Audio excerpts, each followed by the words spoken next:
Get ready for the Squawking Eagles Podcast, the show that covers only the Philadelphia Eagles. Think different. Think Squawking Eagles Podcast.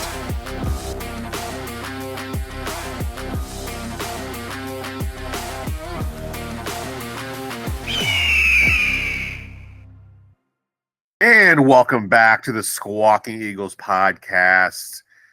I'm your host, Mike, and I'm joined by Miguel and Mark. How's it going, guys? You already know how we do. We do better when it's an Eagles dub. Yeah. But we do. Yeah. We're coming off a loss here on Monday Night Football. I would consider it kind of an embarrassing loss on the defensive side of the ball. We will dive into that today. We're going to talk about players robbing the Eagles of money. We're going to talk about that. We're going to talk about a little Sirianni, how our thoughts and feelings about him, because I've got some strong feelings about him right now. I was a supporter of him for a while, but that has changed. Got a question for you, if you don't mind. What? Post-game review.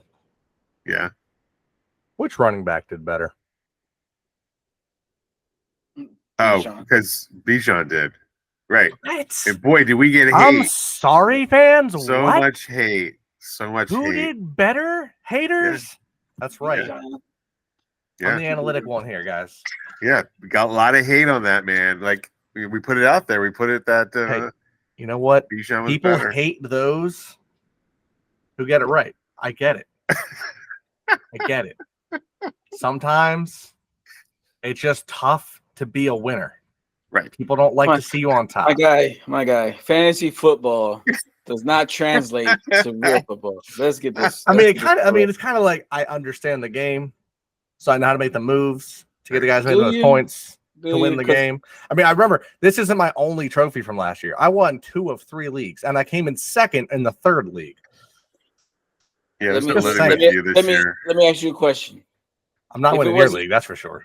Do you use any of the fantasy football apps that assist? Oh, God, no. Okay. No, everything is straight from here. I made a huge mistake because that one of the first drafts I did this year was my dynasty draft. Mm-hmm. And I was so mentally in on the dynasty draft and taking youth that ruined the rest of my drafts because I was so focused on it. So this year I'm doing miserably in fantasy football because I built a dynasty team first, which was a bad idea because in my brain was just all it was rookie, second-year player. Like, who's going to be there for the next 10 years that I'm in this league? And then half my leagues are redraft leagues. So it's like, why did I draft a bunch of like second, third string rookies over the starters who are definitely going to win me games? So this year, not going to do nearly as well. But no, I don't use anyone's help. I don't even look at, ESPN's. The only time I even look at anything is the day of the draft. You can even ask Mike this when we did the draft there. It's like, I tell him, hey, pull up the list so that when someone who's not here is drafting, we pull whatever's next. Right, pull the 300. That's the only time I look at any, assistance at all, and it's not for me. So now I'm all right here. Oh, well, that 6-inch playing field right here. We're going to talk a little bit of football analytics in pro football, and then we're going to jump into we'll preview Eagles Saints. Follow us over on Squawking Eagles Podcast, Instagram, YouTube. If you're following and listening on Spotify, give us a follow there. And once got some merch over on tpublic.com. I have a bit of a hot take. Well, it was a hot take at the end of the game. I think more people feel the same way I do now. Not everybody, but I think there's more than just me. But I got a hot take for the end of the game if y'all want to hear it. For this past Atlanta Falcons game, what is your hot take for that? The initial play call was designed to get Atlanta to jump. And if you see Goddard's motion on the 3rd and 3, he points at him. Goddard's pointing at him. Sirianni's yelling at it. We wanted the O-line to react to get the free first down. We didn't. Secondly, I think the play call was if they don't jump, sweep out. The goal was to have Saquon take the linebacker out of the way and just have Hurts run 2 yards, 3 yards slide. Just kneel it. I don't think Saquon was expecting that ball.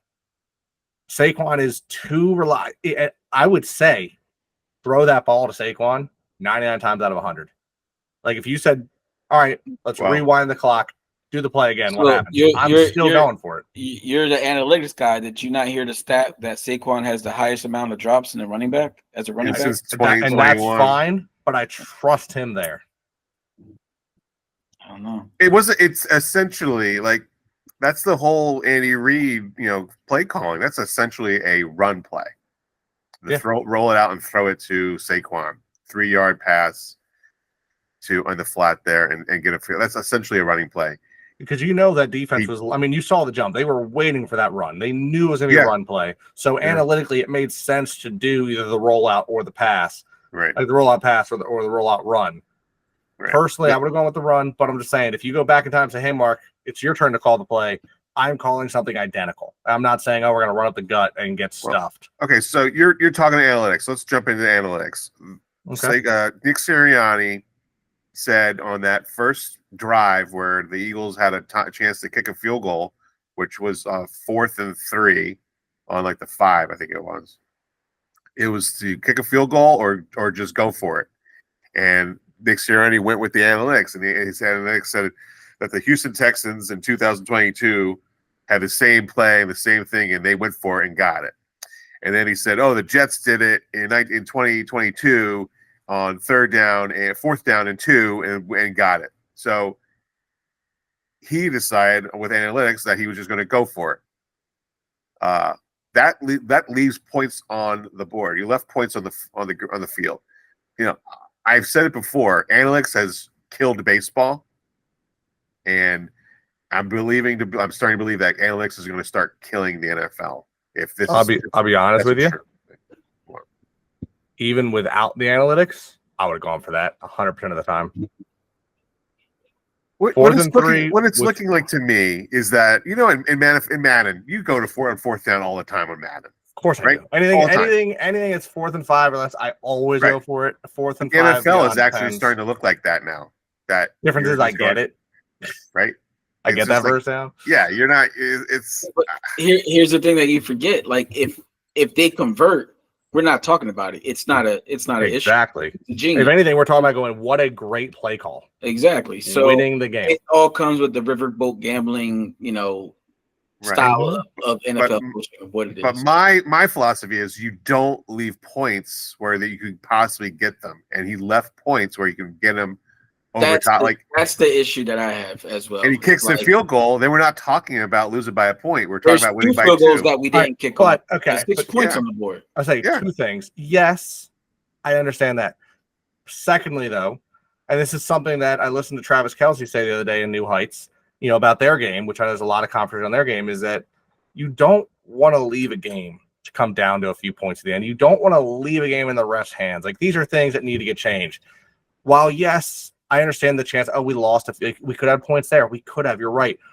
Or our team could just buck up and play football more properly the rest of the game. Maybe a few better run plays called here or there. Maybe a few better pass plays here. Maybe the defense actually gets a couple better stops. I told you, everyone knew Bijan was going to come across the way he did. We let him gash us. It's sometimes it comes down to the play. It's like, we look at it, we nitpick the plays we see. But let's just go back as a whole and say, hey, you guys just aren't quite playing to the level we want you to play at. Vic Fangio, you looked really good on your defense the first 2 drives for Green Bay. And since those 2 drives, it's kind of been like you start off pretty hot, fall apart. There's no pass rush. It was Kirk Cousins.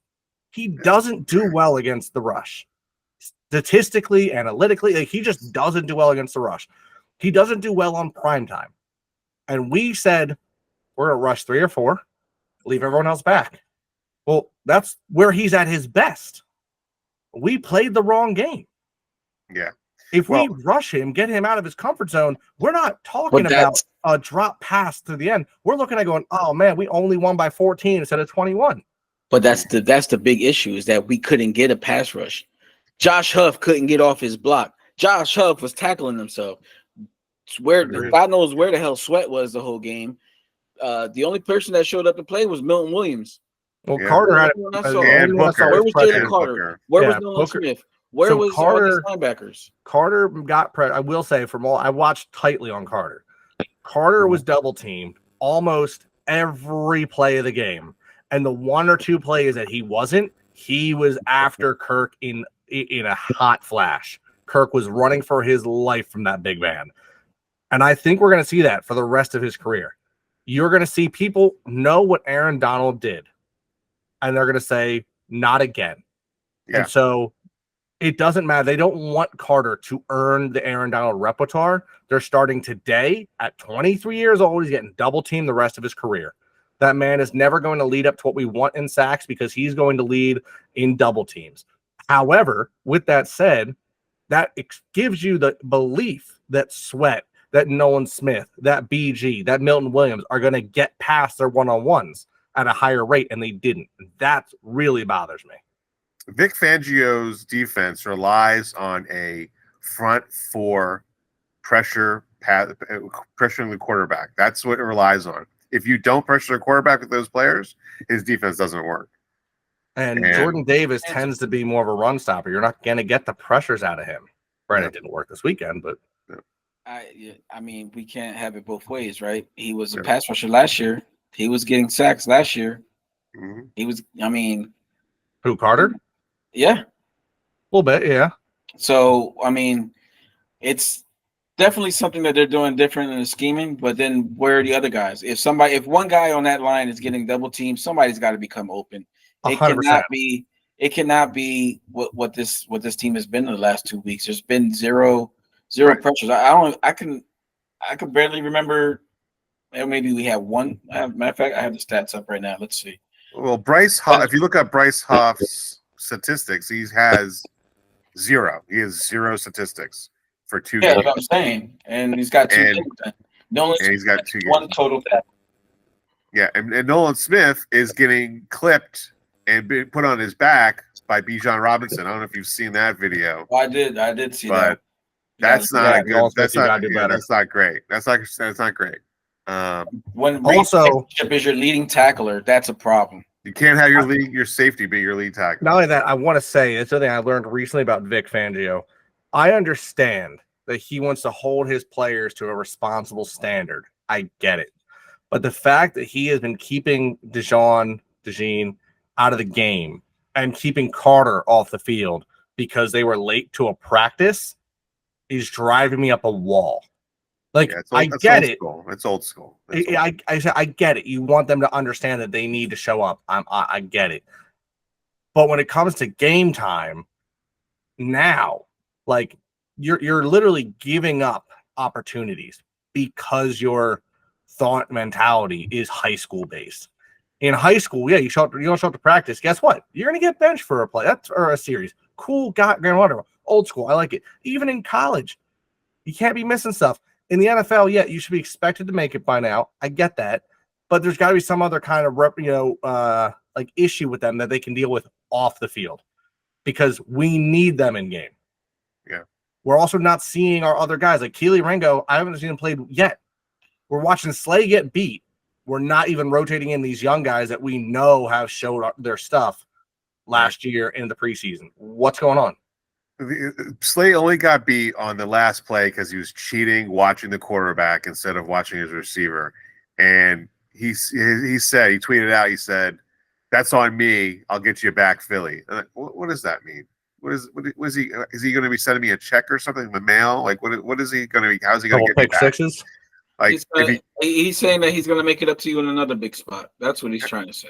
Okay, but then the thing is though, they just lost to the Falcons, which the Falcons they proved to be a little bit better than I thought they were going to be.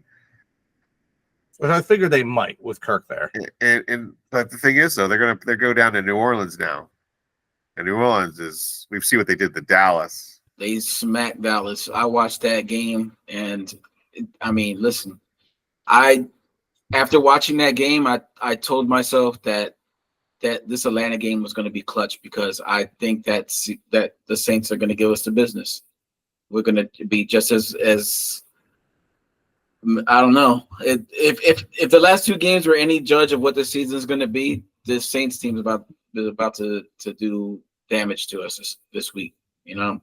So after this, in the coffin, and then we have the Bucks right after that, who also look great. That's what I want to talk about. Like after this game, Jalen Hurts addressed the team with about how they need to rebound, how they need to react after a loss like this.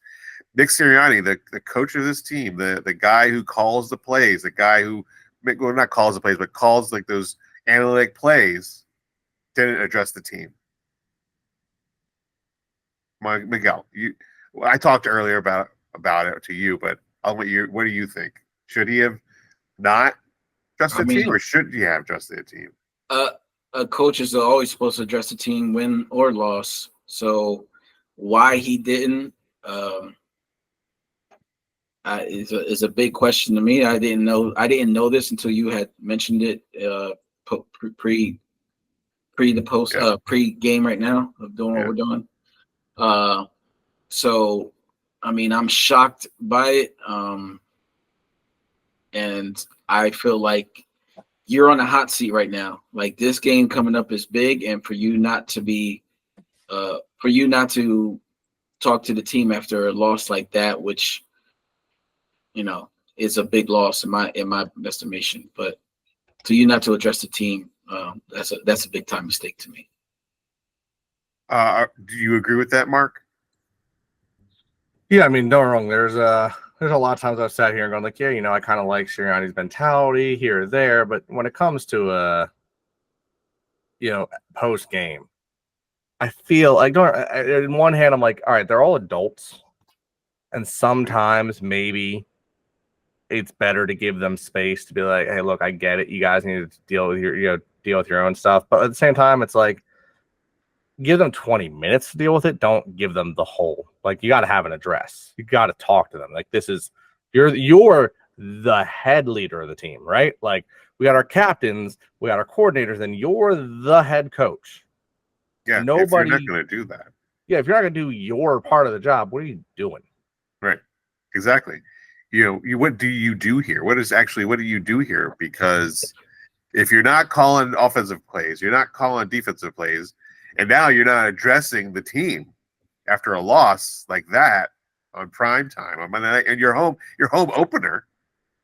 Like, these are all things that you probably really should have addressed the team after all this, because they probably needed to hear it from you. If so, what, now the players are leading this team now more than the head coach? Well, what's he here for? Well, that's another major thing. Is like, I mean, how long of a leash does he have at this point, right? Because it's not even a leash now; it's a choker. It's a choker, not even a leash. I guess you're right. I mean, and doing things like this doesn't really help your cause, right? So, I mean, if we go into a tailspin here early in the season, he'll be ousted really quick. Well, I think we talked. I think I might have said it earlier in a couple episodes ago that if they go into the bye week, 0-4, 1-3, week 6, we don't see Nick Sirianni anymore. I don't think that early. No? Only because remember that and here I go saying that fucking dreaded name again. The Chip Kelly year. Can't get away from all They wanted. I mean, we wanted to get away from him. Like, all right, let's go back to Andy Reid. He wanted the chip. Andy Reid had the bad season, right? He had the 1-13 or whatever the season was his last season. Can we not? Then we go. They didn't fire him mid-season. No, they let him finish out the season. Yeah, Chip got to a point where he had lost the locker room. Malcolm Jenkins has a meeting on the plane with Jeffrey Lurie along with other inner circle guys. And then they decided to oust Chip Kelly before the end of the season. I think 2 weeks before the end of the season. Yeah, Shermer took over. Right. But so that's not common for us, though. It's not. So I feel like if it is, it'll be closer to, if they do get rid of him in season, it'll be closer to the end of the season than it is beginning or mid. Okay. Can I spitball on that for a second? Yeah, go ahead. If we do get rid of them, let's say we lose to the Saints. All right, a couple hypotheticals thrown in your way. Let's say we lose to the Saints, and the Saints continue with 28 points or more per game the rest of the season.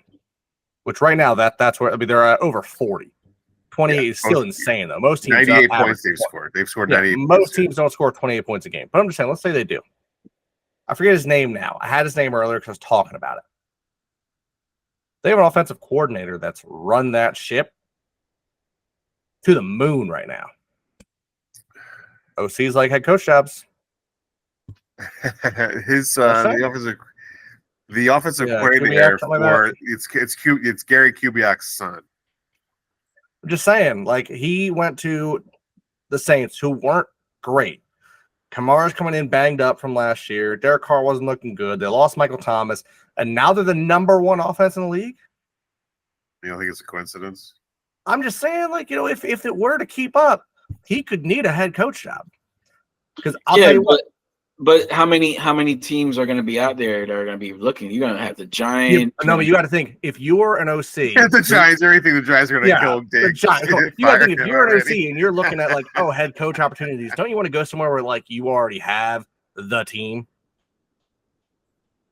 Because you can't argue that we don't have the team. On paper, we have the biggest, best O-line.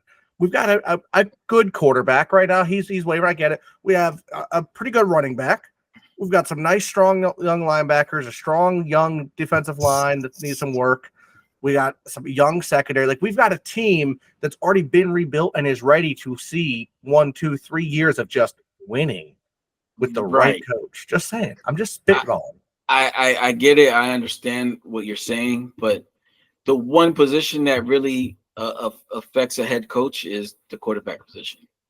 And right now, like, yes, we paid Jalen this amount of money as the first quarterback in franchise history, no trade clause in his contract. So it's just like, you bring in a head coach. What if he's not a Jalen Hurts fan? You know what I mean? Like, what happens then? I was just, like I said, just, if we're gonna move on from Sirianni, I'm just saying, like, if I'm looking around the league currently, if I'm Jeffrey Lurie, my eyes are on the Saints at the moment because they're kind of shocking me. I personally didn't have the Saints anywhere near. I didn't have the Saints winning their own division. Yeah. I don't think anybody. Granted, this is the beginning of the season. Maybe the Cowboys just suck more than we expect. All right. It's a weird season so far. Look at the Ravens are 0-2. Yeah, it's a possibility that the Cowboys are just dog shit, and I'm okay with that. Listen, I feel like we talked about this last year as well. Like, we tend to forget that the first month of the season is always an extended, glorified preseason, right? Yeah, everybody's still working out all the kinks. Everybody gets a little bit, takes all these storylines and makes them into more things that they probably aren't. And I feel like hopefully we find our groove and we get to where we want to go. But I think everybody's overreacting right now. Like Mark said earlier. Exactly. That's exactly what I said when I came in, and I agree with you. I think Yeah. Well, I mean, I just think that we need to calm down and see how these next 2 to 3 games go. I mean, well, okay. So they're going down to New Orleans. It's a 1:00 game on Sunday. Finally, they're going to play on a Sunday at 1:00. Mm-hmm. Short week.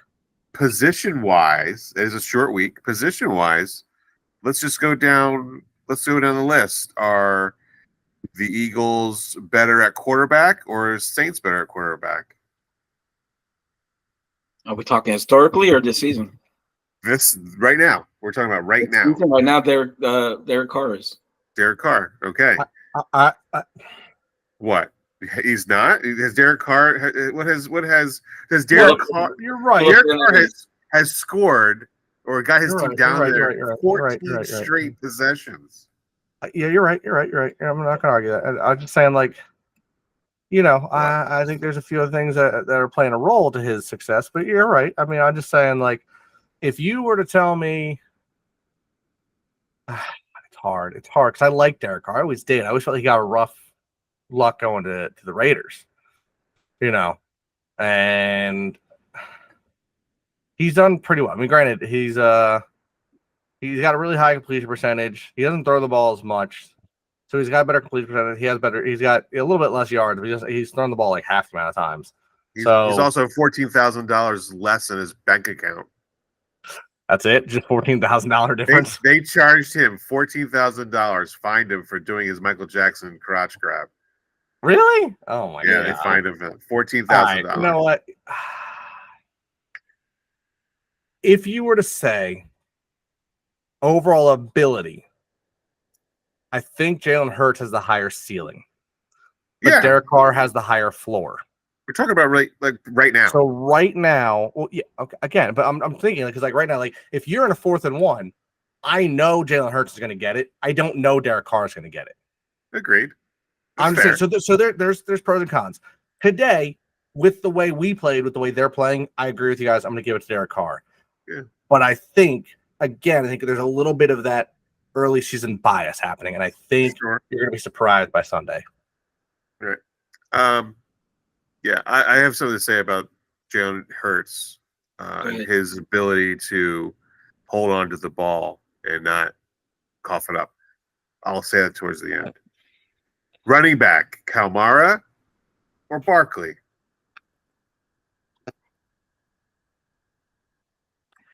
I mean, crickets.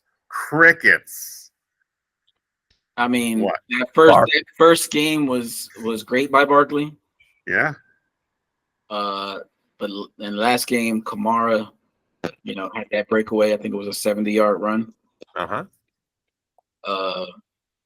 Actually, I think he had 4 touchdowns last week. He had 3 touchdowns. He had 4 touchdowns, 3 rushing, 1 receiving. You're right, 4 touchdowns. Right. I will say, just going to put it out there, he did burn the Cowboys. Yeah. He had a good game against the Panthers, but for being the Panthers, oddly enough, he didn't do as well. No. He only had 80 yards against the Panthers, only 1 touchdown. He did better against the Cowboys, which is a bit odd. Yeah. However, the Cowboys tend to have a better pass rushing defense. So the Saints ran it a little more. Right. We don't have a great pass rushing defense. Is it better for us that we're going to force maybe Carr to throw the ball more? Not that we're good at stopping the run either. We saw that with Bijan, but I'm talking about fantasy here. I just had to pick up Derek Carr because Tua is done for till week 8. So, selfishly, I would love to. Yeah, Minshew's going up against the Carolina Panthers. Yeah. But you did. You just picked somebody did. Oh, maybe you picked. I did. Yeah, because he's playing the Carolina Panthers. Yeah. So I picked up Derek Carr. So selfishly, I would want him to throw 9 touchdown passes. So there's that. I'm sorry if you put fantasy above our Philly team, right? X, get out. No, I'm always going to take the Eagles. So is this? Are you safe to say this is a push between the two of these guys, Saquon and Kamara? I'll give it a push because they're both older. They're both coming off injuries in the past. This is the big difference. While Kamara looks better right now compared to last week when I went pushy on Bijan and everyone fought me with it until I was proven right, there's a difference. Bijan's a young monster. It sucks when you get right. When you're right, it really sucks when you're right, Mark. It does. Isn't it so? I feel like you guys really hate it when I am right because I bring it up so much more. Yeah. Wide receiver. Okay, so we saw last week that when AJ Brown wasn't there, his next go-to was Covey. Covey was his next go-to. 6 receptions to Covey. 6. Was Dotson on the field? That's the problem. I think he had 1 target and I didn't even get to see it. Dotson, I think, had 1 target. He did not catch it, and Devontae had quite a few. Dotson went 1 for 6. Yeah. Grant Calcaterra 2 for 19. Saquon 4 for 21. Britton Covey 6 for 23. Yeah. Goddard 3 for 38, and Devontae Smith 7 for 76. Yeah, it wasn't. I don't think the Falcons' corners and safeties were that great, but apparently they were shut down. They made Devontae, who I thought is supposed to be a number 1 on other teams, virtually kind of 76 yards isn't something I'm going to laugh at, though. Like, that's not it's not a great game, but it's not the worst. It's not like, It's not wide receiver number one. AJ Brown had 119 yards week one. Okay. 119. I will say, all right, let's be honest, though. Devontae Smith isn't number one over AJ Brown. Like, you got to think about this. In comparison, you're talking, if you're looking at the league, all right, in my personal opinion, you're talking Justin Jefferson, CeeDee Lamb, maybe Jamar Chase, AJ Brown as like the top receivers in the league. Devontae is not number one over them. He's probably not number one over like a Mike Evans when in his prime. But like, if you put Devontae on the Giants, he's number one. You put him on the Jaguars, he's number one. You put him in the Chargers, he's number one. You put him in Denver, he's number one. You put him in Pittsburgh, he's number one. Like, he is a number one across a lot of teams. He's not going to beat AJ Brown. That's the reason he's currently on number two. Yeah. So you can't give that comparison that he didn't do as good as AJ Brown. Yeah, he's not as good as AJ Brown. No hate on Smitty. I love Smitty. But you're comparing a tier one to a tier two. I know. I needed more. I needed to see higher numbers because AJ wasn't going to be there. It sounds like we're not going to have AJ for a little while. He's going to be out for another next week, definitely, they said. And I don't painful. know. I don't know about the week after. We might not see him until Cleveland. Cleveland's going to hate it because I'll tell you what, he's going to come back with a vengeance. Yeah, he's going to come back with, excuse me, I'm here to get my 1,400 yards this season. Yeah, he's going to have to. So with that being said, how can I make this easy on me? I don't, if Jalen is going to rely on Covey, then I would say we're looking at the Saints are better off as wide receiver right now. I just don't understand why Goddard wasn't a big part of the game plan. I want to know why the tight end. Can I actually broaden that? Why are tight ends not a big part of the game plan? Where was Sam Laporta for Detroit? Travis Kelce. I don't like the Chiefs, but that man didn't do anything. Mark Andrews hasn't done anything. Isaiah Likely went down. Like, what is happening? Like, I know they were saying, I was watching a video clip. They were talking about how like Detroit has had this crazy resurgence of offense with James Williams, whatever his name is, but they get down to the red zone, they can't score. And it's like, well, you've got like a 6'6" tight end who you're not throwing the ball to, who was your best player in the red zone. We've got Goddard, who, yes, he's more like a George Kittle kind of tight end where he's amazing at blocking and being a receiver, so we utilize him more with blocking. Use him as a receiver. He's good at it. Yeah. Why not? Yeah, I don't know. A philosophy might have changed or something. I was watching what game I was watching the other day where like they were running two tight end sets and it was working. I was like, yeah, tight ends are a thing. Yeah. Right. Yeah, I don't know. Especially in the red zone. It's just like really good in the red zone. I don't get why they go away from tight end so much. Or is it that Jalen's not looking that way? I don't know. Maybe Goddard's too busy chip blocking that I really locked in on him on the field this week, but I will be going. Neither was Jalen. It's hard to lock in on him when he's not in the game, so to speak. True. It's like I've watched. Granted, maybe I don't know as much. I haven't seen a lot of it in the NFL, but I know like in college, I've watched some lower ranked teams. They get in the red zone, they go to 13 personnel. That double, triple tight end, and they're putting points on the board because teams are looking at going, okay, you've got everyone in to block. You get your big boys in. It's a run. But the Jets we've got did that three a lot tight ends tonight. and a running back. Yeah, exactly. We got three tight ends and a running back that can catch. You think it's a run play, but we trust these guys. Yeah, they did. The Jets actually did a lot of that tonight because they had a lot of third downs and they converted all these short third downs with big packages, these big, huge guys on third down. And so they completed, I think they had like 14 first downs today by like the first half. It's weird because I keep seeing all these things about like, I remember talking to you guys a lot last year and the year before about like, it's a passing league. It's a passing league. What did I always say? Yeah. Run the ball. On the ball. The league. And I've noticed with, like I said, with college teams and like you were saying with the Jets, you run the ball with your big boy, with your running backs. You get those big packages where teams are, they have to load the box because everyone and their brother has drafted so many pass rushers anymore. Nobody has that big burly line to stop the run and to keep up with these new age tight ends. Yeah. No, I agree. Yeah, Just they dominate. they had Breece Hall and Braylon Allen was just going right through the line. Nutty tonight. Going right through the line. I'm honestly nervous about seeing how he develops because he's a smash mouth running back. Yeah. Yeah. He's a big dude. He's a big guy. So I'll concede you're giving them the receiver, even though, with the exception of the last week, I haven't seen a lot out of Olave, and I feel like Rashid Shaheed has been like kind of one of those like. Well, is it another push because there's no AJ Brown? It's still a push, even though it's. I'll let Miguel make that call. Miguel. I don't know because I watched that. Like I said, I watched that Saints Dallas game, and I saw those receivers. I mean, Sheed has a lot of speed on him. Olave, although he didn't get a lot of looks, he does have nice hands. He does. Oh, because Shaheed had what, a 70-yard touchdown, right? Yeah. So he had 4 receptions for 96 yards. So one play was 90% of it. So he had 4 receptions. Yeah, I mean, but and with a Vic Fangio's defense, you're not letting the home run ball. He just lets off everything else. So you're not going to let a 70-yard touchdown pass go.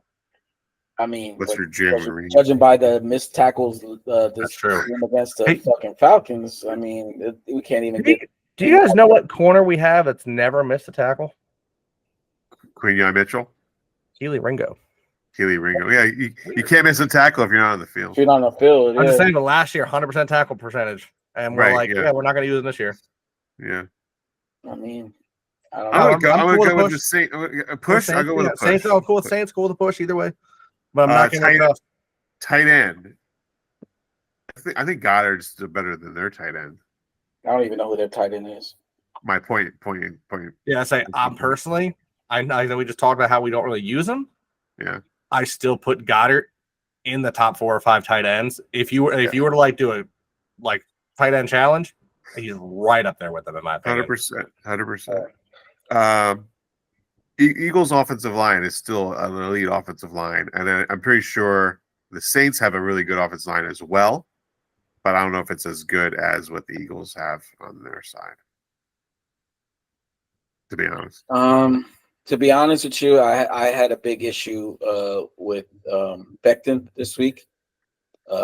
This week, to me, he fell into what I call the Dwight Howard category of big for nothing. Dude, you're fucking 6'5", seemingly, and I'm guessing, I don't know his weight, but he looks like he's like 400 pounds. He's a big dude. He's a big human. And he's just getting pushed around out there and knocked down, and it was hard to watch. 6'7", 363. Yeah. He's a big boy. That's a big boy. Like, the gut on him, I haven't seen since like the old days of like the Chicago Bears 85 offensive line. You know what I mean? Like, so we have the biggest O-line in the league. Yeah. And it's not like it's like 10 pounds close. Like, we're bigger. But if you're 6'7" and getting shoved around, then what the hell? You're big for nothing. You're Dwight Howard. I can argue that. So I would like to see more out of him this week, more strength and more domination in his area, because I feel like that's where they were mostly attacking, the Falcons were, and getting through that gap there. So I would this week, if Mark thinks that the offensive line is a push, I would lean more New Orleans getting the nod in the offensive line. Okay. I personally wouldn't. That's one thing I'm not going to lean to push. I still think we have the best O-line in the league. Okay. Just saying, personally. But I'm cool with the push. Well, I'm also cool with defensive line. I think I'm going to go down the whole, like, we can just do defensive line, linebacker, all 4 levels right in one, because in order for this defense to work, they all have to be cohesive together. Because if the first line fails, then the second line is going to have to fail, and then the third line fails. So the defensive line, if it doesn't get the push, then the pressure gets back on the linebackers, and the linebackers are not getting to the quarterback, so that fails. And it's left to the corners and the safeties to take down. Look at Blankenship as your leading receiver. Tackler. I'm sorry, tackler. I'm sorry. It's Lee. I wish he was our leading receiver. If he had that many picks, it'd be great. Right? So if he's your leading tackler and like Slay is trying to cheat by seeing what Kirk Cousins does and giving up these big plays, so we're going to talk this whole this whole unit as together. As far as I'm concerned, it's the Saints all the way on all three of those levels: defensive line, linebackers, and corners. Just because of what happened last week. Just going off last week, if we're looking at like how they played, the Saints played, run-wise, their run defense was disgusting. They shut down Dowdle, they shut down Elliott. Nobody ran well in the Saints last week. I'm sure they didn't the week before, but it's Carolina, and I'm sorry, I'm still going to struggle to give Carolina any credit. Well, it's hard. It's really they don't deserve it. They've two back-to-back seasons. They're just abysmal. So it's hard to credit any game that happens. So just going off the Cowboys with the expectation of what we think the Cowboys are, their D-line looks really good. Their linebackers look really good because they shut them down on the run game. However, Dak did have, nearly 300 passing yards? 300 passing yards in the game. So the corners really aren't there. I'm not saying ours are. Clearly, it's early season. We're having some misses. But I agree with you that it is a pyramid. And when the base crumbles, the rest is going to fall. I give you that. Mm-hmm. Yep. Yeah, I'm just going to go judging by the in-season statistics, and I'm just going to lean because, yes, we might have the star power, the name, you know what I mean, the names on our defense that should be playing to a caliber that they're not playing to right now. So I'm going to lean Saints. Yeah. Special teams, I'm all for. Jake Elliott is still, I think, an elite kicker, and Jake Elliott. So the Eagles get that. Coaching goes with the Saints. The Saints are 2-0. The Eagles are 1-1, and the coach is not addressing the team at the end of a game. If you're not addressing the team at the end of the game, you're not coaching. I agree. So I would say this is one of the ones on the whole list where I'm like 100%. Like there's no question in my mind. They're so much better at coaching right now than we are. Yeah. Yep. Unless you're going positional coaches, then I'm still going to take Stoutland. Different story. I'm talking about head coaching. What if we just make Stoutland the head? I'm sure he doesn't even want it. I'll bet he doesn't want it. He goes, I don't want to keep me with my big boys and nobody else. Yeah. Okay, so I got a question for you. During that game, they brought Jason Kelce into the booth. Okay. Prior to that, Jason Kelce was out in the parking lot drinking. Having the night of his life. Actually, prior to that, he wasn't drinking. He was sober. Yeah, he was sober. He didn't drink. Didn't drink the whole night. Throwing beers, everybody. Throwing beers, yep. Doing chest bumping to people and like having them like tear the ACL, MCLs. Okay. Are you a little bit like too much Jason Kelce right now? Are you like, is it too much, or is it because that's what the question that was out there is like, are people tired? No. I do believe that him and Travis are just everywhere right now. They're like on every commercial that there is, pretty much. But this is the Philadelphia area. Like, it's like, give me Jason Kelce for mayor. Yeah. I mean, he's gonna be an icon, and he is an icon. So I just wanted to fill you guys out to see how much Jason Kelce you still want to see. You still want to see him dancing and all that stuff. I'm cool if we cut back on Travis. But like, have you guys seen the new Jason Kelce chunky soup commercial? Yes. Yeah, laying on the rug and stuff. Best commercial on TV right now. Put that on, please. Okay. Over all the political ads, I'll watch that every day. Skip political ads. Give me my chunky Jason Kelce. I heard, Mark, you're gonna have a neighbor soon. Travis's girlfriend is gonna be your neighbor up there. Hey, you know what? That's how it goes. Couldn't believe that when I read that. Yeah, well, I live in a desirable area, man. What can I say, right? Master Chief calls it home. Well, what can I say? Master Chief. All right, so let's talk about our one word for this past game, and then we'll do some score predictions here. I will start first because I've been using it pretty much all week, and it was pathetic. Oh, It was pathetic. Oh, sorry, Miguel. It was pathetic. It was pathetic how they let Kirk Cousins go 70 yards in 95 seconds with no timeouts. Prevent defense does not work. It never has worked. It shouldn't be working. Like you're giving these guys all this yardage, especially Kirk Cousins, who's, we obviously have seen it. He's not a terrible quarterback. He kind of knows what he's doing. A little Kirk Cousins fact is that any team who has lost to Kirk Cousins has never won the Super Bowl that year. So is that a Kirk Cousins curse? Let's hope we can beat that. Break that curse. I don't think it's a curse, but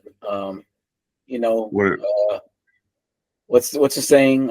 Even a broken clock is right twice a day. True. Yep.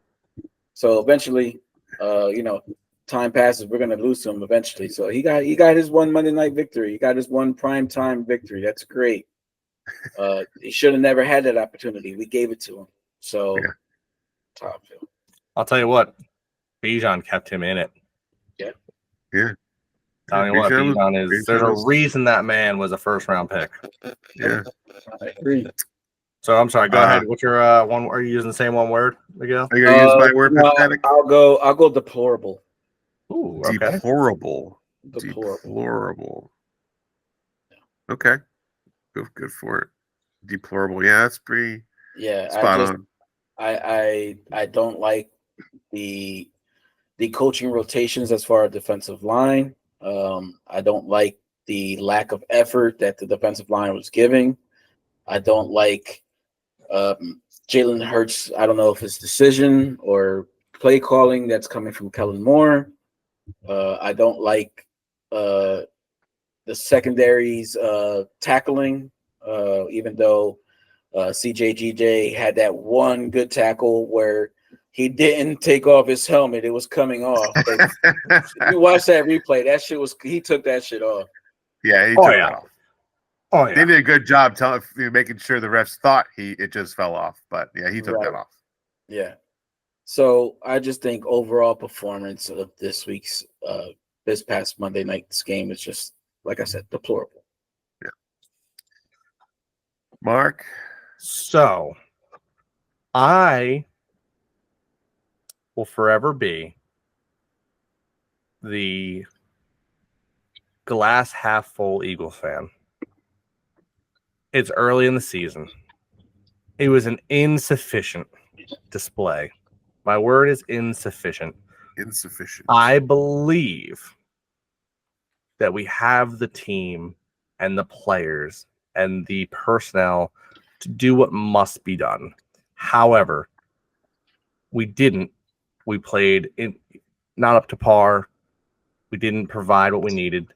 And I have a feeling, hopefully, that rather than be a scar tissue of last season, I'm hoping that what we're going to see instead is maybe a spark that goes, hey guys, we don't want to do that again. Let's take it to town right now. So that being said, go ahead. Okay. The Eagles are 2-7 since that for the last 9 games. They're 2-7 against winning teams. Yeah. Jalen Hurts has turned over the ball at an alarming rate. He already has 3 interceptions, I think, this year.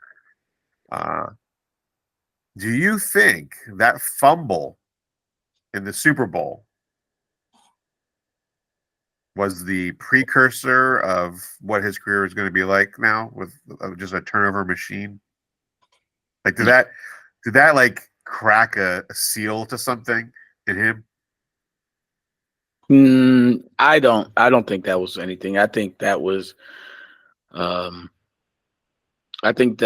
don't even think it was his fault, the fumble, because I think it was just Kelsey snapped the ball too early and he wasn't aware. It's the same thing that Juergens did against that Green Bay game.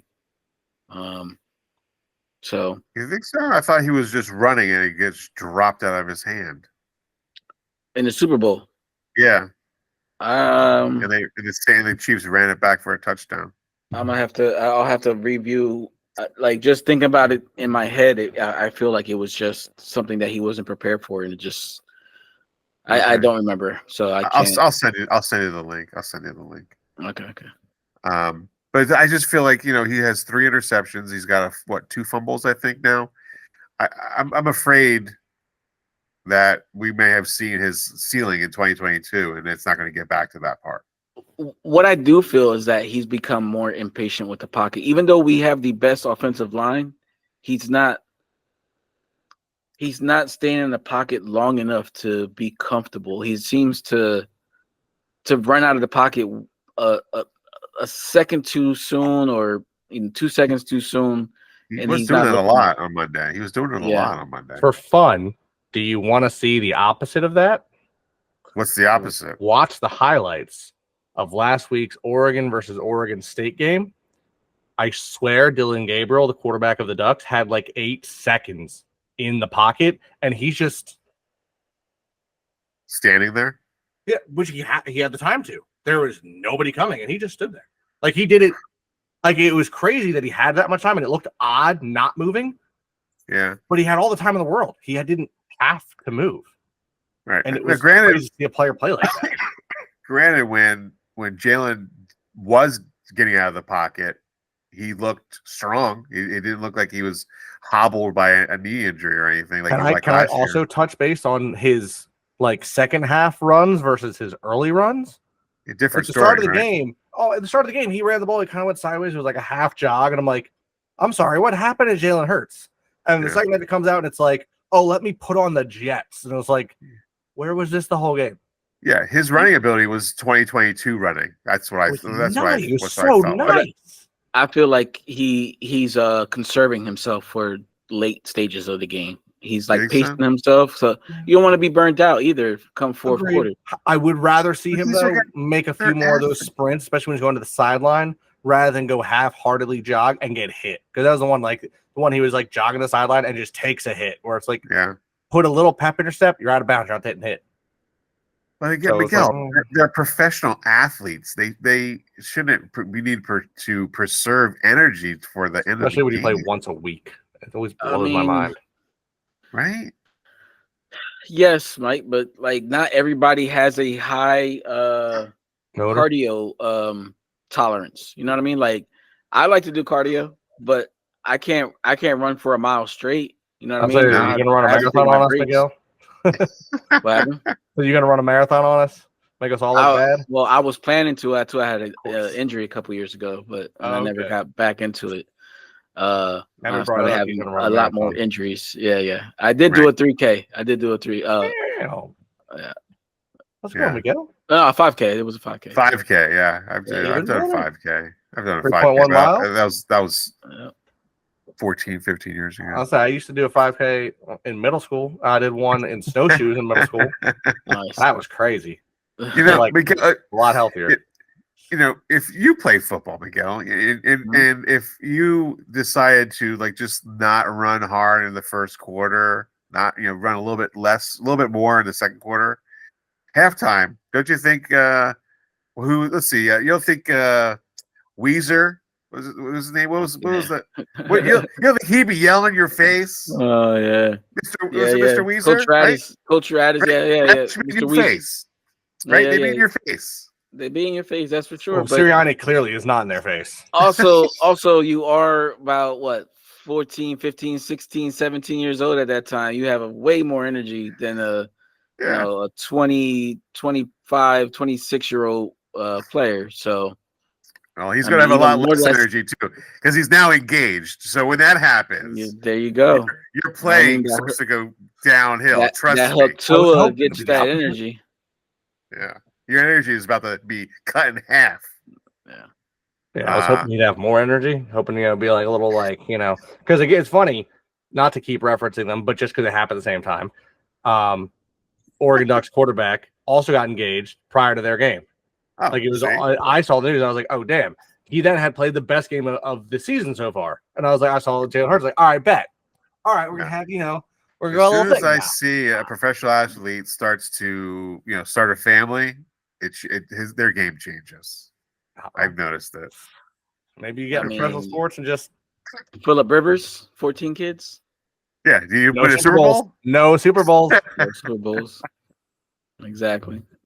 Mark, since you brought up college real quick, what's with the dude that's from Wisconsin, the quarterback that's mimicking Patrick Mahomes? Yeah. Yeah, that's weird. It's weird, right? Man. It's fucking weird as fuck. Like everything, like his mannerisms, his haircut, his facial hair, like everything about him is all like Patrick Mahomes. That's cringe. It's cringe, I think, as the kids say. Kids these days, man. What's funny is what else is crazy is I got neighbors in high school. I got some neighbor kids in the street. They're like middle school. The high schooler told me that like the new in is bleach blonde hair, like bleach blonde buzz cuts, like Burrow. The amount of middle schoolers I see with that bleach blonde buzz cut, and I'm like, my God, like just wear a Burrow jersey everywhere you go. Like, come on, guys. Like, no sense of style. You got to just. I'm like, this was there. I see that. I'm like, Eminem did this in 1999. What the fuck is he doing?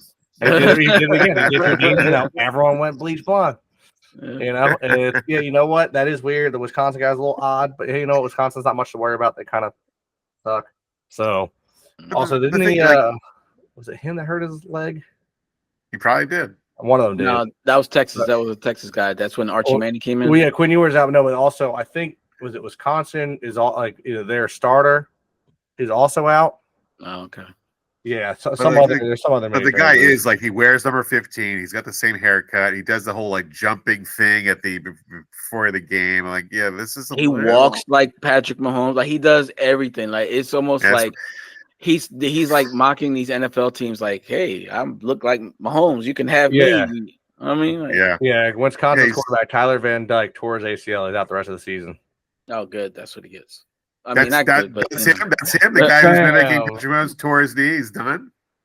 Oh, jeez. Yeah. Wow. But that was their number 10 guy.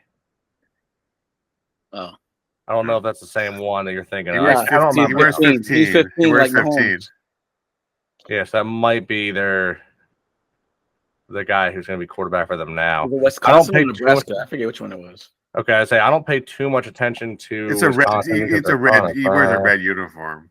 Yeah, I think it's Nebraska. I mean, both those teams were all red and white. You're talking, Nebraska. Oh my God, yeah. Oh yeah, no, exactly what you're talking about. Yeah. Oh my God. Oh, that's so bad.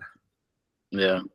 Bro, just hang it up. Just call it a career, I think there's a movie about where like what is it like sleeping with the enemy or something, and it's like this one woman decides to start looking like this exactly the same person she's babysitting for. Mm-hmm. And it's a little bit of a creepy thing. A little creepy. Just a little bit. I will say statistically, he's having a phenomenal season. He's got like 162 ratings, 74% completion percentage, almost 700 passing yards, and 5 touchdowns on the season. But he's a bit odd. Yeah, I would say so. Just a yeah. Some weird stuff out there. Scores. Alrighty. You guys go ahead. Saints, Eagles, Sunday, 1:00, Fox. The Eagles are coming off of a loss. We're 11-8 in New Orleans, just saying all the time. The Saints have been marching all over teams. The powerhouse Panthers was probably like a fluke. They score a lot of points to the Panthers. The Panthers aren't that great. Panthers haven't had a fourth quarter lead since 2022. But the Cowboys, which were supposed to be legitimate Super Bowl contenders, got blown out at home, 44 points. I'm sorry. Please explain your definition of Super Bowl contenders, because the Cowboys are never Super Bowl contenders. You know that the Cowboys, you put it out there, are always Super Bowl contenders in the eyes of the media, no matter what. Am I wrong? I'll give you that. In the eyes of the media, in the eyes of their media in particular. Yeah. they're saying that the Cowboys are going to have 13 wins and the Eagles are going to have 9. Like that's now it's looking more like the Eagles will have 9.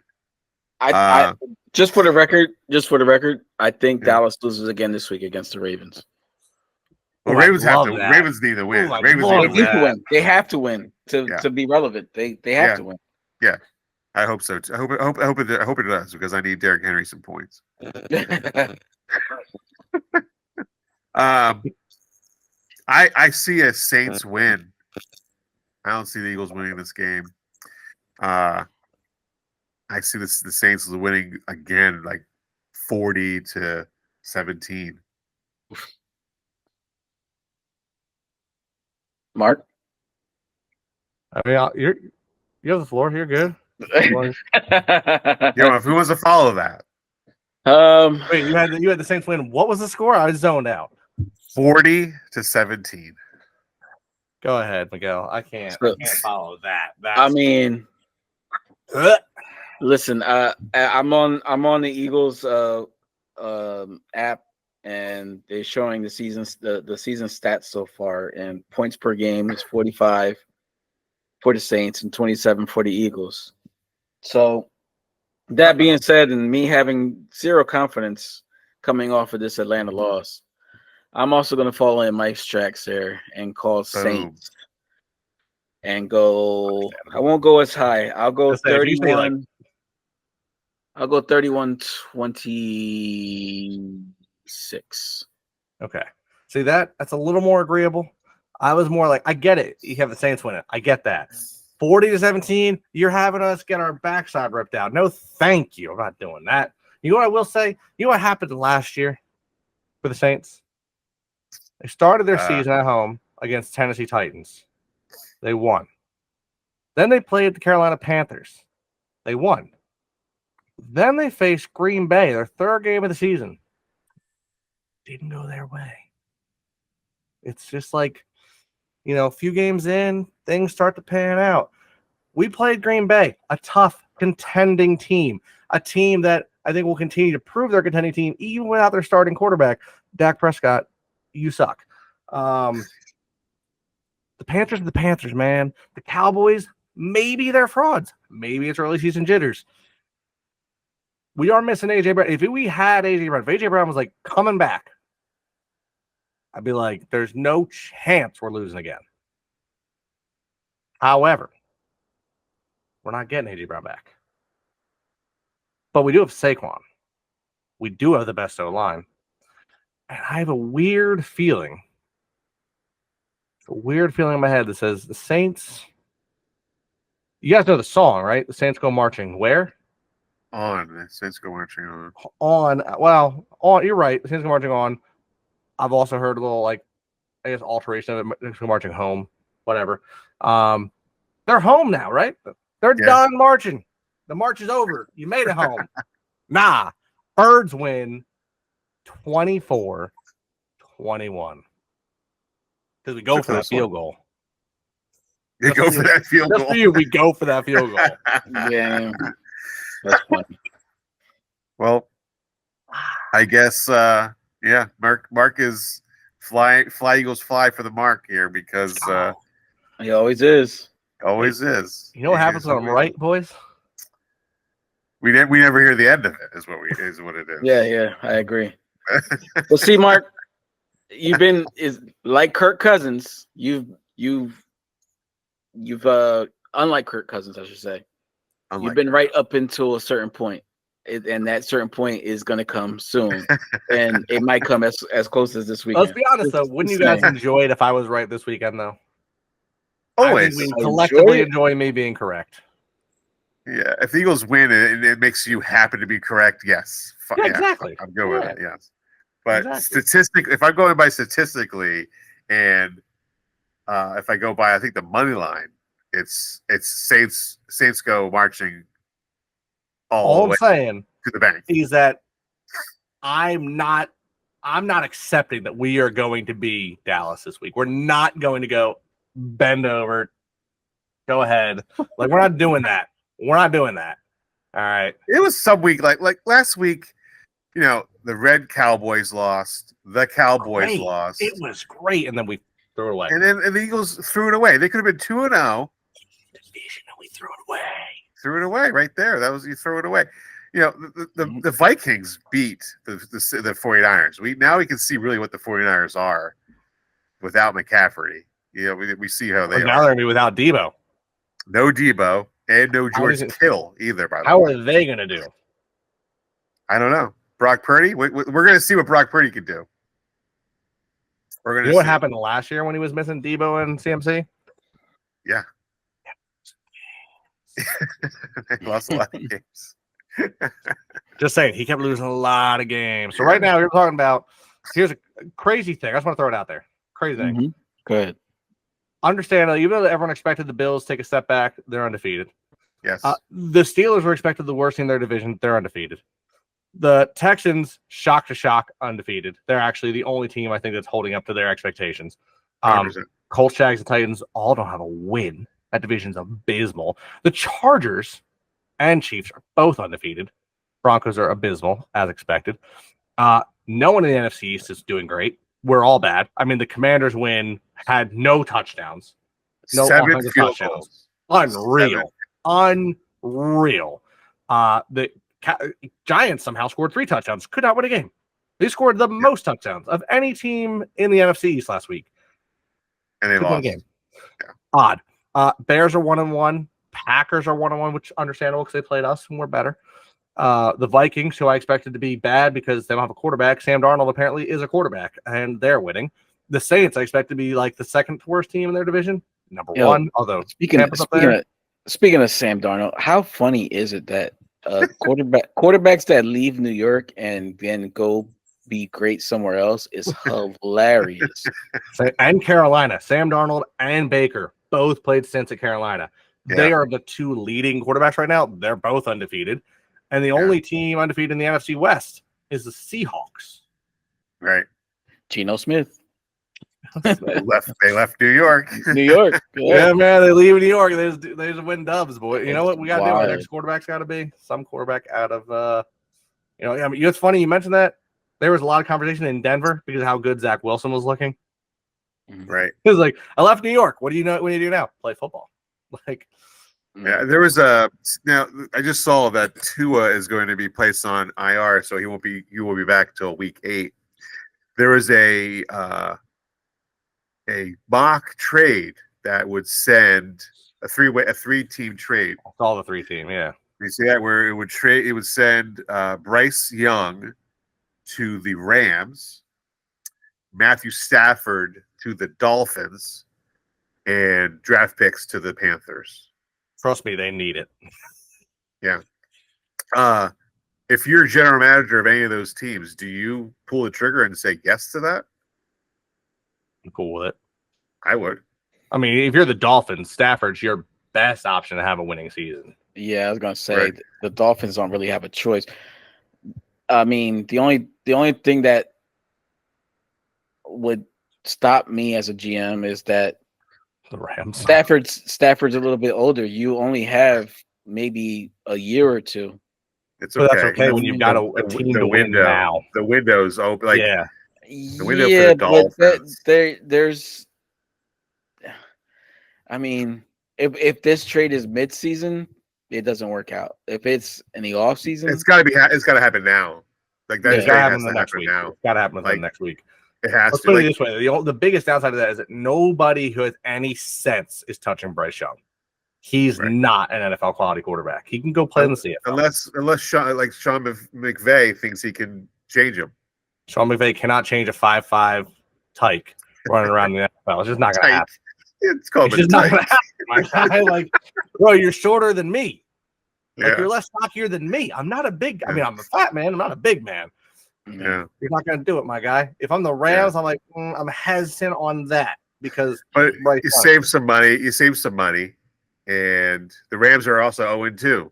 Here's a better option for them. And both their number 1 receivers are out. I watched it and I thought to myself, here's a better option. Nobody in their right mind wants Bryce Young. The Panthers are abysmal. Nobody cares about the Panthers. The Panthers have nothing to offer, right? Daniel Jones has shown that he looks like trash, but statistically keeps having above average games in his history, not now. Historically, he is actually an above average quarterback. He does, yeah, statistically, yes. He gives me thought that with someone like Sean McVay, he might actually leave New York and be a better quarterback. Yeah. 3-way trade, Miami picks to New York. New York, Daniel Jones to LA. LA picks New York and Stafford to Miami. That I can actually see happening. Yeah, that's a good trade. And suddenly the Giants are telling neighbors, look, bud, we're sorry. We're getting you Quinn Ewers or someone better next year. Yeah. Yeah. Malik Neighbors, he's going to be pretty dangerous for a long time. He is disgusting. Yeah. I don't like that we have to face him, even with a shit quarterback, and Jaden Daniels, even with a bad run team. Twice a year. And Micah Parsons. Twice a year. Why? All these players I've watched out of college going, I want to see where they go. And they go, to your rivals. You wanted to watch them play, Mark. Here they are. Thanks. Another thing is, what's his name? Cam Newton was down in Miami and checking out, like, what's going on down there. I guess he wants to try and get on the Dolphins because Tua's out. And I don't know if this was like, I don't think he meant to say this, but he said it. Tyreek Hill goes, it's okay. We got too many kids down here. Was he referring to Cam Newton as a child, or was he talking because, Tyreek has a lot of kids and maybe Cam Newton does too? That was kind of like a slip of the tongue, I think. Pretty funny. I have no idea where who knows? Yeah. Pretty funny. I don't know which way to take that. That is funny. Pretty funny. Cam Newton, or maybe they were just calling him old. And there was, like you're saying, there was a lot of young players. Kids, right. He is old. I would say this. He doesn't have anything 36. left in his tank. He's got nothing left, right? I'd be more willing to say that Brady could make another comeback than I would Cam Newton. I would love to see Brady. Like, Brady has not looked great in the booth, because. Dude, does Brady go to Miami after all the stuff they lost because of trying to get Brady? So he can't, because he'd have to sacrifice his ownership in the Raiders. Right. And he ain't doing that. That's he's much definitely money. not doing that. And it's funny that you say that, Mike. You bring that up because I believe Shady McCoy said something on the other day on their podcast 2510 about how white quarterbacks get more chances in the league than black quarterbacks. As far as coming in as backups or all that stuff. Yeah. Well, also why are you laughing? The thing is, I just love how everything has to be race. It has nothing to do with maybe just statistically speaking skill sets. I mean, well, this year the first week one had the most black quarterbacks ever. Weirdly, it's almost like teams are going, huh? Who's the best player, and using them, but and has nothing to do with skin color. That wasn't I don't think he was referring to that. I'm saying like a second opportunity at a career, like Cam Newton when he left Carolina or was released from Carolina. It took him a while to get back before he got to the Patriots, and then he left the Patriots, or they didn't ever re-sign him or whatever, and nobody else gave him an opportunity to even come. You know what I mean? So, but I think you're not seeing that opportunity because he didn't quite show the reason to bring him back. I mean, you've got players who show look at Geno Smith. He showed he's worth it. Team took a risk. He has his resurgence. He's doing better. I think it honestly comes down to where your skill set is. Cam Newton was a mobile, thick quarterback. He got hurt. His arm was never the same. His body was never the same. He's not going to get the same opportunity. RG3, the same thing. Geno Smith did well. Baker Mayfield never got hurt. Baker Mayfield just didn't get along with people. He gets resurgence opportunity. He's making the most of it. I think it has nothing to do with skin color. I think, especially with the way these teams are based on money, they want wins. Personally, I'm thinking I'm colorblind. If you're good, you're good. I want you on my team. Was it statistically speaking? I think 80% of all rosters are black across the league. Yeah, I hear you. And listen, Mark, I'm not trying to make it a racial thing, but I think NFL, he was. Yes, there was maybe some okay, let's be honest. It was something that was, to talk about race. But I mean, the NFL is the only league that they have a rule that you have to interview one black coach before you can decide on a head coach. Yeah, the Rooney rule. DEI, man. There's some race that plays a part in every, like you just said, in every. Well, that's just become political culture. I mean, that's just culture now everywhere. It's ridiculous. We didn't talk about this last week, but with Tyreek Hill, when he was driving to the game and he got pulled over and arrested. That was. Did you ever know you saw the video for that? But that was. That was ridiculous. And I know I'm wrong. I'm not saying that racism doesn't exist. Racism definitely does exist. And I said immediately, I will guarantee you, he got pulled over, and the cop was a bit of a little hot-headed. And I will bet you, and Tyreek admitted exactly what I thought. Is it? Huh? What? Did you not see the body cam footage? No, I saw the footage. Oh, okay. And I saw, and I know, like Tyreek said, what I thought he probably did was probably wasn't probably the most courteous to the whole situation. Was like, bro, I need to go. I need to do the thing. I'm Tyreek Hill. Yeah. Whatever. Well, that's the big discussion. It was like who was the one that felt more privileged, Tyreek Hill because he was a NFL player, or the cop because he has power with the badge. You know what I mean? Don't get me wrong. I understand the point of people saying that Tyreek Hill might be privileged and might have that attitude, but no. And this is one part where I'm going to stay pretty hard against it. No point in time, in my opinion, should an officer be allowed to rip you from a car if you've not committed a dangerous crime. I understand that like there's an argument out there like, oh, it escalated. No. Quickly. Yeah, I'm sorry. If you open my door, it's not ending well. You're not opening my door unless I've committed a crime and deserve to be pulled out of my car. Yeah. Right. Tyreek Hill didn't deserve to be ripped out of his car. Okay, he was speeding. Okay, maybe he didn't handle it right. No right on earth do you have to open his damn door and rip him out of that car and slam him not only not ripped out of the car, got thrown to the ground. Oh, I know. That's what I said. Get out of your job. You don't deserve it. And that's one thing I think we need to police. Like, I'm not one of those that goes, oh, defund the police. I believe in there needs to be a healthy mixture. We need to have a police force that's trained well, does their job well. When you're caught not doing your job well at a normal job, what happens? You get fired. You're doing your job wrong, you're racist, or you're overly aggressive as a police officer, get out. You don't deserve this job because the whole point, I mean, people talk about it all the time, they try to call them peace officers. But they don't want to be called cops. They want to be called, officers of the community, officers of the law. Well, then do it right. And if you're not going to do it right, you don't deserve to be there. Right. So I'm going to agree with you on that part. There's no question to me that Tyreek has an ego. Deservedly. He's one of the greatest players, greatest athletes in the history of the world at his sport and in general. If you were to list top athletes of any sport, Tyreek Hill's going to be on that list. I get it. You got to understand when to be communicable, and he wasn't. Cool, but that's no reason to become a bully and try to rip the man out of his car. Yeah. No, I mean, the cop got mad because he wanted to keep his window up. Like, mind you, you're in Miami. Which is legal. Yeah.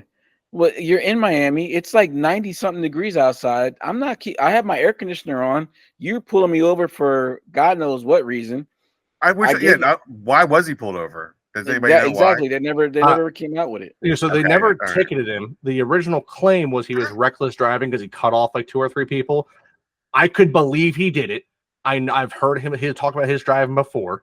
He is driving a sports car. He's on his way to say. I could imagine it's possible because especially with him the way he was, I get it could have happened. I'm not saying he did. I'm saying it could have happened, but the officer went about it wrong. I do it too. Yeah, if I get pulled over, my window is not coming down. I don't legally need to pull it down beyond the point for meeting you to have a communication. You just got to crack it. Papers. Exactly. Crack it. I'm sorry. I'm not doing that. No, I just thought ego based. The fact that happened, and I think, and also, what's his name? Calacious Campbell was also detained too. He stopped. Which was stopped. Yep. Which, in one hand, I get it. You're not supposed to interfere with a police investigation, kind of yada yada, whatever. But come on, really, cops? Like, are you? Don't be that dumb.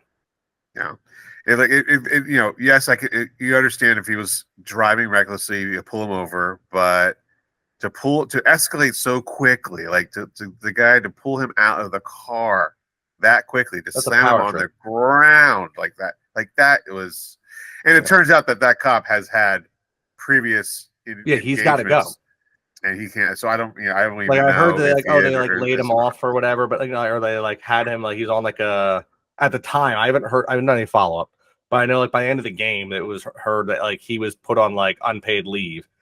I'm sorry, unpaid leave. If you have a first time overly, well, maybe you're aggressive with someone, a little overly aggressive. Your first time unpaid leave, go through training. Fine, I get it.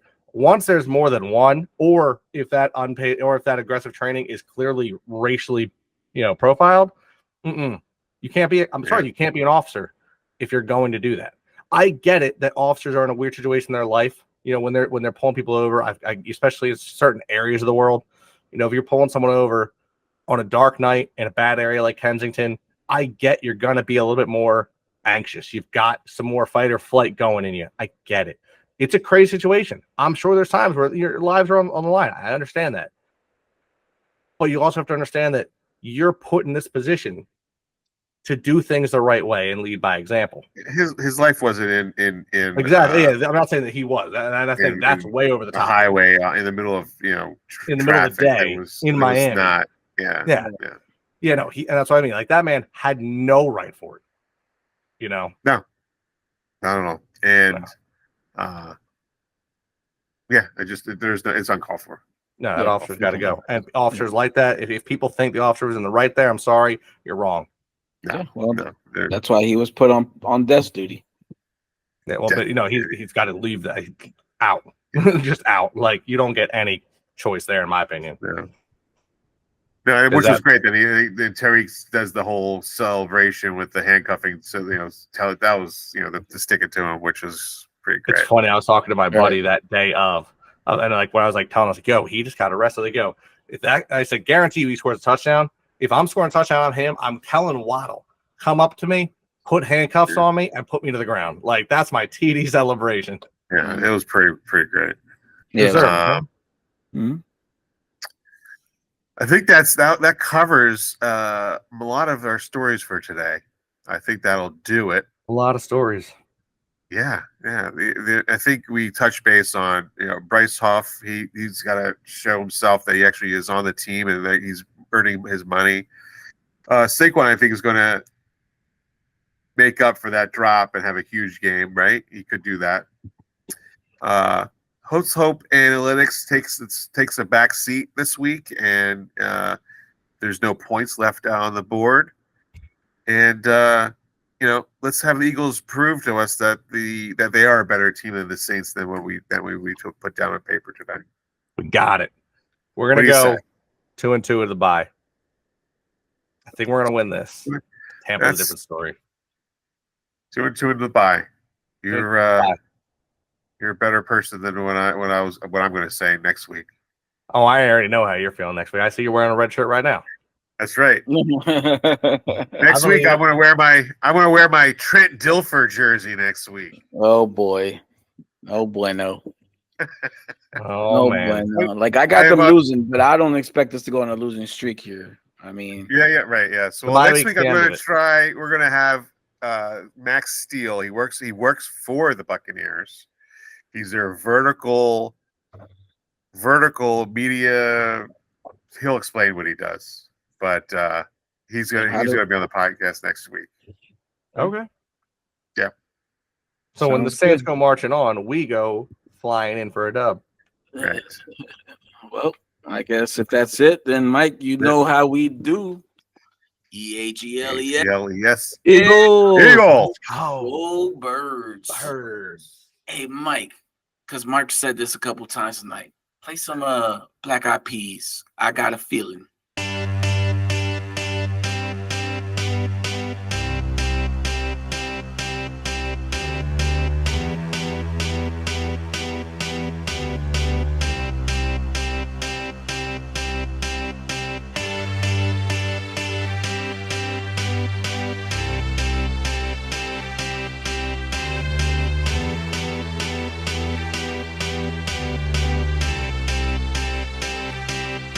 I got a feeling that tonight's gonna be a good night. That tonight's gonna be a good night. That tonight's gonna be a good night. A feeling that tonight's gonna be a good night. That tonight's gonna tonight's gonna be a good night. I feel it.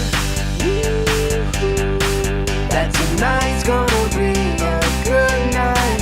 That tonight's gonna be a good night. That tonight's gonna be a good night. I feel it. That tonight's gonna be a good night. That tonight's gonna be a good night. That tonight's gonna be a good night. Tonight's the night. Let's live it up. I got my money. Let's spin it up.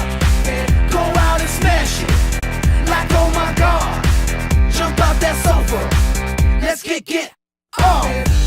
I know that we'll have a ball if we get down and go out and just lose it all. I feel stressed out, I wanna let it go. Let's go way out, spaced out and losing all control. Fill up my cup. Mazel tov. Look at her dancing. Just take it off. Let's paint the town. We'll shut it down. Let's burn the roof. And then we'll do it again. Let's do it. Let's do it. Let's do it. Let's do it. And do it. And do it. Let's live it up and do it. And do it. And do it. Do it. Do it. Let's do it. Let's do it. Let's do it. 'Cause I got a feeling that tonight's gonna be a good night. That tonight's gonna be a good night. That tonight's gonna be a good night. I feel it. That tonight's gonna be a good night. That tonight's gonna be a good night. That tonight's gonna be a good night. I feel tonight's the night. Hey, let's live it up. Let's live it up. I got my money. Hey, let's spin it up. Let's spin it up. Go out and smash it. Smash it. Like oh my God. Like oh my God. Jump out that sofa. Come on. Let's kick it off. Fill up my cup. Drink. Mazel tov. Look at her dancing. Move it, move Just it. take it off. Let's paint the town. Paint the town. We'll shut it down. Shut it down. Let's burn the roof. And then we'll do it again. Let's do it. Let's do it. Let's do it. Let's do it. And do it. And do it. Let's live it up and do it. And do it. And do it. Do it. Do it. Let's do it. Let's do it. Let's do it. Do it. Do it. Do it. Here we come. Here we go. We gotta rock. Easy come. Easy go. Now we on top. Feel the shot. Body rock. Rockin', don't stop. Round and round. Up and down. Around the clock. Monday, Tuesday, Wednesday, and Thursday. Friday, Saturday, Saturday to Sunday.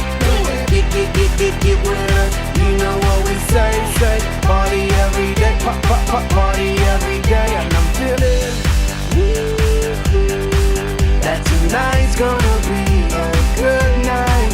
That tonight's gonna be a good night. That tonight's gonna be a good night. I feel it. That tonight's gonna be